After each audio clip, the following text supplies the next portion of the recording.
কথাগুলোই কিন্তু বলতেছে আর use the product share the benefit, যেটা আমাদের সর্বপ্রথম একটা কি ডিএক্সএন বিজনেসে যখন আপনি আসেন তখন যে স্লোগানটা আপনাকে দেওয়া হয়, ঠিক আছে, ওইটাই কিন্তু সবাইকে বোঝাচ্ছে। এখন তাহলে আমরা যে প্রতিনিয়ত যে প্রোগ্রামগুলো করছি, প্রতিনিয়ত সেমিনারগুলো করছি, কেন করছি?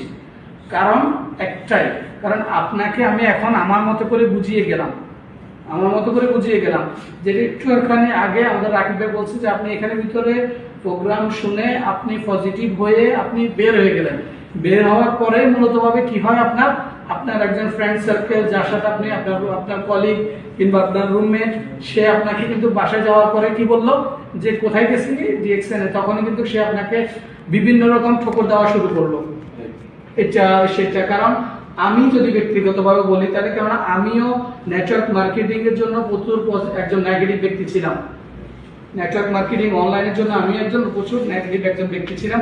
তো সেই জায়গা থেকে আমি বুঝি, যখনই যে ব্যক্তিটাই নেটওয়ার্ক মার্কেটিং সম্পর্কে জ্ঞান নেয়, নেটওয়ার্ক মার্কেটিং সম্পর্কে বুঝে না, সেই ব্যক্তিটা কিন্তু নেগেটিভ বলবে, এটা স্বাভাবিক বিষয়, রাইট কিনা?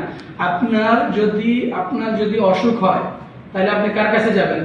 ডাক্তার কাছে যাবেন। আপনার অসুখ হলে আপনি যদি মুসির কাছে যান, মুসি এটার কোনো সমাধান দিতে পারবে না। সো আপনি যেহেতু নেটওয়ার্ক মার্কেটিং এর লাইনে আসছেন, তাহলে আপনি এটা করবেন কি করবেন না, এটা তাহলে আপনাকে কি হতে সাজেশন নেওয়ার জন্য কার কাছে যেতে হবে? একজন নেটওয়ার্ক মার্কেট, যে নেটওয়ার্কারের কাছে যেতে হবে, রাইট? আপনি যদি আপনার যে নেটওয়ার্কার এনও বুঝে না, তার কাছে যদি সাজেশনের জন্য যান, সে আপনাকে ভালো সাজেশন দিবে? বুঝবে কিছু? বুঝবে না। সো আমি আপনাদেরকে বলি, যেহেতু আসছেন আজকের প্রোগ্রামের ভিতরে ভুলবশত যদি আসছেন, বা আপনার ফ্রেন্ড যদি আপনাকে মিথ্যা বলেও যদি নিয়ে আসছে, তারপর আমি আপনাদেরকে অনুরোধ করে বলি শুরু থেকে শেষ পর্যন্ত থাকবেন ইনশাআল্লাহ। হয়তো আজকে এই প্রোগ্রাম থেকে আপনারা, কারণ আমি প্রায় সময় চেষ্টা করি যে আমার প্রোগ্রামের গুলো অন্যরকম করার জন্য, আপনাদের সাথে কথা বলি, আমি এই বক্তৃতা দেওয়ার জন্য চেষ্টা করি না। আর আমি কথা বলি সবসময় বাস্তবতা নিয়ে। যদি আজকে পার্সোনাল ভাবে একটুখানি অসুস্থ, আসার সময় সকালে ঘুম থেকে উঠার পর থেকে মানে গলা ব্যথা অনুভব করতেছি, তো এখন পর্যন্ত আলহামদুলিল্লাহ কোনো মেডিসিন নেই নাই। কেন নেই নাই? কারণ আমার প্রচুর বিশ্বাস আছে যে আমি ডিএক্সএন এর ব্ল্যাক কফি যদি খাই এবং কি ডিএক্সএন এর প্রোডাক্টগুলো যদি ইউজ করি, তাহলে আমার এটা ইনশাল্লাহ সেরে যাবে, যার কারণে এখন কোনো মেডিসিন নেই নাই ইনশাল্লাহ। তো আপনাদেরকে এই যে আমার একটা বিশ্বাস, আপনারা ডিএক্সএন এ যারাই আসছেন, এই বিশ্বাসটা নিয়ে কাজ করেন।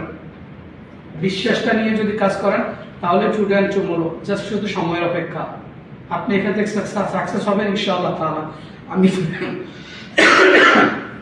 এই মুহূর্তে চলে যাব আমাদের ভিতরে আজকে আমাদের একজন সবারই পরিচিত মুখ, যিনি ফুরফুরে মেজাজ নিয়ে থাকে, the one and only DXN Molla, star Robi Azim.